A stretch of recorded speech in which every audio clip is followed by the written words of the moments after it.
Bonjour à tous, bienvenue sur Sensation. Je suis aujourd'hui avec Laure Messner, directrice de l'association 1001 légumes, le potager de Beaumesnil. Bonjour. Bonjour. Alors on va parler ensemble des différentes actions et événements de votre association. Quelle est l'histoire de l'association 1001 légumes et qu'est-ce qui a inspiré sa création ?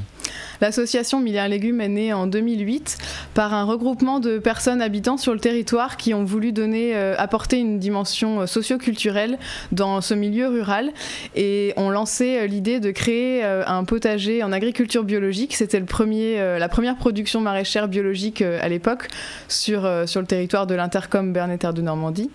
Et ensuite, s'est vite développée l'idée de lancer un potager conservatoire, donc là pas pour produire des légumes, mais pour montrer tout le développement d'une plante, de la graine à la graine, au public. Quels sont vos objectifs justement au quotidien ? L'objectif au quotidien, c'est de rassembler les gens autour de la thématique du jardinage et de la préservation de la nature, en les mettant en lien, en les mettant en action, pour permettre aux gens de se rendre compte qu'ils ont tous un pouvoir d'agir sur leur quotidien. Aujourd'hui, et notamment à travers les différentes crises que nous connaissons depuis maintenant 3 ans, les circuits courts et les produits locaux semblent attirer de plus en plus la curiosité des consommateurs. Au sein de votre association, vous avez à cœur justement de sensibiliser le public au circuit court, au consommé local ? C'est le cas. Vu qu'on fait de la production maraîchère bio, on vend des légumes sous forme de paniers hebdomadaires.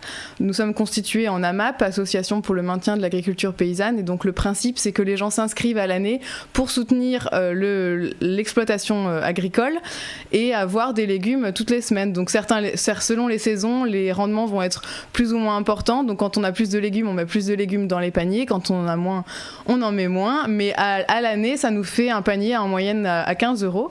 Et pendant la crise Covid, on a effectivement eu une attention particulière sur les circuits courts, mais malheureusement depuis ça décline quand même et on a du mal à avoir des personnes qui s'engagent à l'année. Et alors vous l'avez dit, vous l'avez évoqué, faire prendre conscience aux gens qu'ils peuvent agir, qu'ils sont aussi des acteurs, ça aussi ça vous tient à cœur de cette prise de conscience finalement ? Oui, et c'est pour ça qu'on organise énormément d'animations gratuites à destination de toutes les personnes qui habitent autour, plus ou moins proches du potager de Beaumesnil. Et on a beaucoup de bénévoles qui s'investissent lors de nos événements annuels ou sur des chantiers au potager conservatoire de manière plus ponctuelle. Justement, avant de poursuivre, comment est constituée cette association ? Combien de bénévoles environ sont présents ?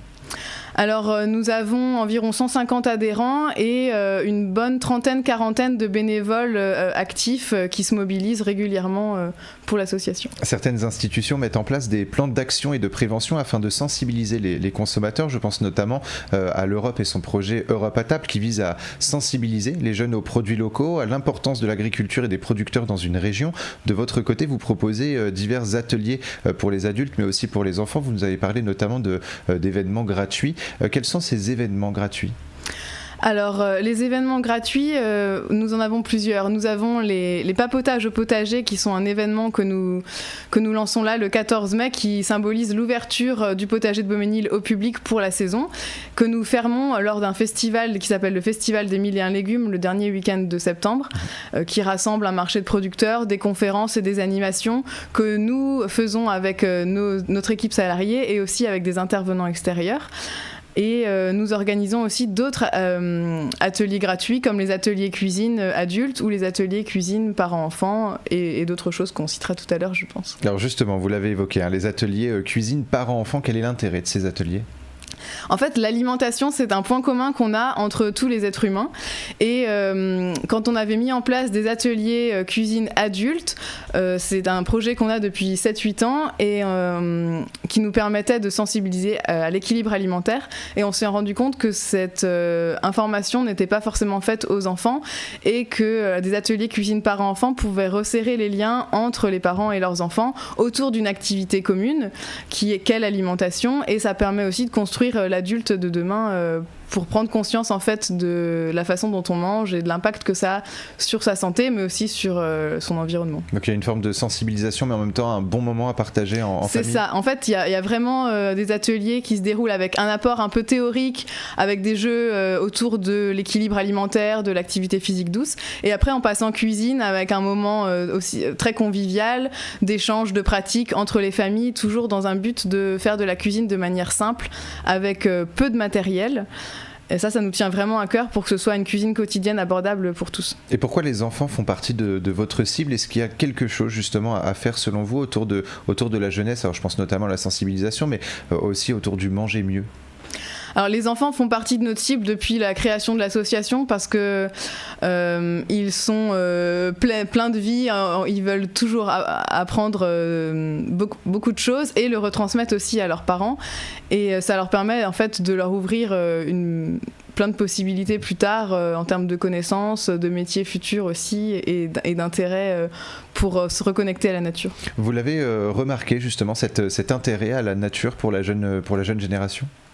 Oui, alors ça dépend toujours des contextes dans lesquels les enfants grandissent, mais ils sont de nature très curieux, ça on peut vraiment le généraliser, donc on a toujours un petit point d'accroche, ah tiens, une petite bête, qu'est-ce que ça peut être, ou cette plante, elle a une odeur, une texture particulière, et ça nous permet d'aborder les thématiques qu'on décline avec l'intérêt des enfants. Et vous n'oubliez pas pour autant les jeunes adultes ou les adultes qui n'ont pas d'enfants, vous proposez des ateliers cuisine également adultes. Quel est l'intérêt, encore une fois, de ces ateliers adultes ? Est-ce qu'ils sont différents des ateliers parents-enfants ? Ils sont un peu différents dans le sens où ils sont plus longs. On demande aux adultes qui viennent aux ateliers cuisine de venir sur 12 ateliers pour vraiment pouvoir construire une dynamique de groupe autour de l'alimentation et pouvoir aborder plein de thématiques différentes que sont la lutte contre le gaspillage alimentaire, l'initiation au compostage, au semis.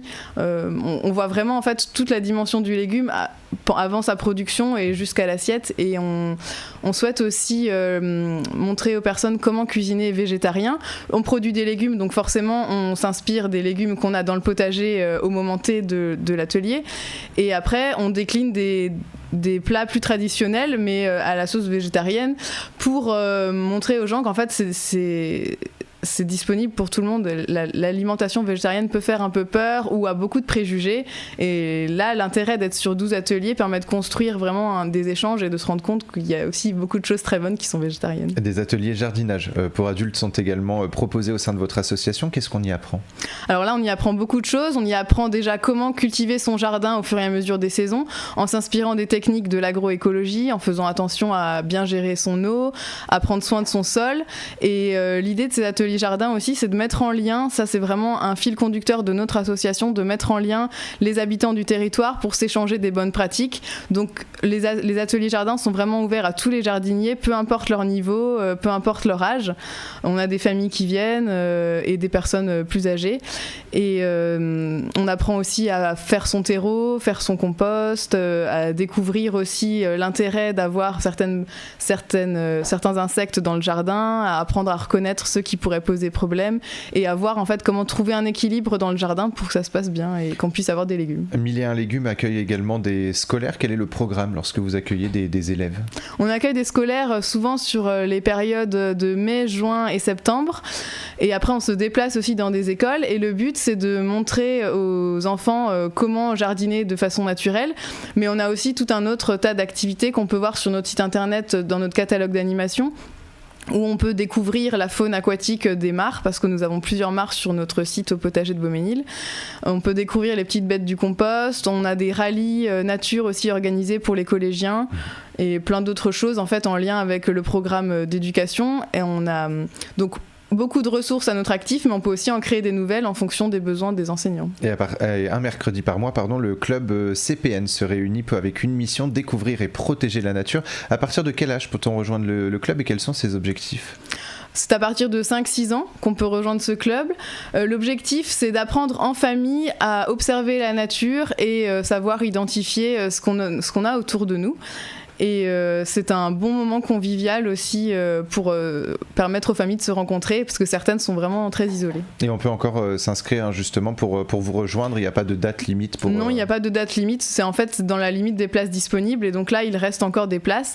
Donc si les gens le souhaitent, ils peuvent s'inscrire au club CPN. On a encore 4 dates, une en mai, juin, juillet et août, et après on va recommencer sur un nouveau cycle à partir de septembre. Et pour découvrir et protéger la nature. Merci beaucoup Laure Messner d'avoir été avec nous sur Sensation. Pour plus d'informations, on peut se rendre sur le site 1001legumes.com, et pour revoir ou réécouter cette émission, rendez-vous sur notre site et notre application Radio Sensation.